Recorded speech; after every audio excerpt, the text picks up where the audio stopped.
علامہ اقبال علیہ رحمہ فرماتے ہیں کہ میں گھر آیا اور ہمارے گھر کے سامنے ایک سائل کھڑا تھا. سائل چوں قضائے مبرم ہے، جس طرح قضائے مبرم ہوتی ہے، ٹلتی نہیں ہے، اس طرح وہ ٹلنے والا ہی نہیں تھا. میں نے اس کو لا کہا بابا چلا جا، معاف کر، لیکن وہ ضد کر کے گھر کے دروازے کے اوپر کھڑا تھا. میں لاؤبالی کی عمر تھی تو سکول سے آیا تھا، میرے ہاتھ میں چھوٹی سی چھڑی تھی، تو میں نے اس کے کاسے کے اوپر ماری تو وہ کاسا ٹوٹ کے گر گیا اور اس کے اندر جو سارے دن کی ریزگاری جمع کی تھی وہ بھی بکھر گئی. تو کہتے ہیں کہ وہ ریزگاری اکٹھی کرنے لگا اور میرے والد شیخ نور محمد اندر سے کہیں دیکھ رہے تھے تو وہ باہر آئے.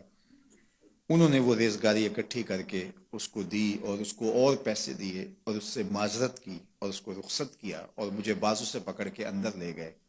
اقبال کہتے ہیں میں نے ساری زندگی اپنے والد گرامی کو یوں بلک بلک کے روتے نہیں دیکھا تھا. میرے والد نے مجھے بٹھا لیا اور کہنے لگے کہ اقبال، اگر قیامت کے دن رسول اللہ نے پوچھ لیا کہ تیرا بیٹا فقیروں کے کاسے توڑتا تھا تو بتا میں حضور کو جواب کیا دوں گا.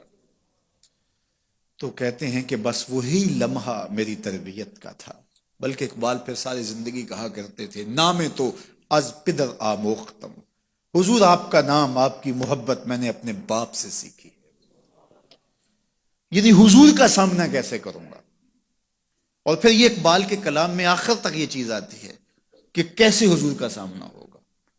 تو غنی از ہر دو عالم من فقیر، روز محشر عذرہائے من پذیر، گر تو بھی بینی حسابم ناگزیر، از نگاہ مصطفیٰ پنہا بگیر. اقبال بھی پھر آخر میں دعا کرتے ہوئے اللہ کی بارگاہ میں عرض گزار ہوتا ہے، مالک تو غنی ہے، میں تیرا فقیر بندہ ہوں، تو مجھے یوں ہی معاف کر دے، میرا حساب نہ لینا. لیکن اگر میرا حساب لینا بڑا ضروری بھی ہوا تو یہ مہربانی کرنا حضور کے سامنے نہ لینا، میں حضور کو کیا منہ دکھاؤں گا. تو یہ فکر ملی کہاں سے؟ یہ باپ کی تربیت سے ملی، یہ ماں کی آغوش سے ملی. تو یہ ماں باپ کی ذمہ داری ہے کہ بیٹا جب کسی کا دل توڑے، جب کسی سے زیادتی کرے تو باپ وہیں اس کا راستہ روکے. اور ایک فقیر کا لا ابالی پن کے اندر کاسا توڑ دیا اور باپ نے پھر ایسی تربیت کی کہ اقبال ساری زندگی لوگوں کے دل جوڑتا رہا، ساری زندگی بتاتا رہا کہ انسان کی اصل صورت کیا ہوتی ہے. دل نہیں شاعر کا ہے کیفیتوں کی رستخیز، کیا بتاؤں کہ درون سینہ کیا رکھتا ہوں میں، در غم دیگر بسوزو دیگر آرا ہم بسوز، گفت مت روشن حدیث گر توانی دار ہوش، کہہ گئے ہیں شاعری جزویست از پیغمبری، ہاں سنا دے پڑھ کے ان کو پیغام سروش. وہ کہتا ہے دوسروں کے غم میں جلنا اور پھر اس غم کو جہان میں پھیلا دینا، اسی کا نام شاعری ہے. پھر اقبال نے وقتی شاعری کی، شاعر تو اور بھی ہیں، لیکن اقبال کہتا ہے شاعری از مثنوی مقصود نیست، بت فروشی بت گری مقصود نیست، کشتائے انداز ملا جامیم، نظم و نثر او علاج خامیم. وہ کہتا ہے کہ میں یہ بت نہیں بنا رہا کہ یہ غزلیں تراش کے اور یہ نظمیں تراش کے لوگوں سے داد وصول کرو. بلکہ کسی نے اقبال کو کہا یار کوئی غزل تو سناؤ، تو اقبال رو پڑا، کہا حضور میں اپنے شعروں کی داد قیامت کے دن آپ سے ہی لوں گا. یارا مرا غزل خانے شمردن، یاروں نے تو مجھے غزل خاں سمجھ لیا، میرا تو مقصد ہی اور ہے. بلکہ ان شعراء پہ تنقید اقبال نے کی، عشق و مستی کا جنازہ ہے تخیل ان کے اندیشہ تاریخ میں قوموں کے مزار، چشم آدم سے چھپاتے ہیں مقامات بلند، کرتے ہیں روح کو خوابیدہ بدن کو بیدار.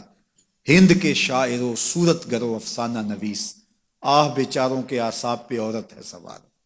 ہر وقت لب و رخسار کے تذکرے، ہر وقت نشیلی آنکھوں کی کہانیاں، ہر وقت کدے رانا کی باتیں. کہا تم اس خول سے نکل ہی نہیں رہے، تمہاری شاعری صرف ایک عورت کے گرد گھوم رہی ہے، جس نے اس کو تخلیق کیا اس خالق کے جلوے بھی تو دیکھو نا.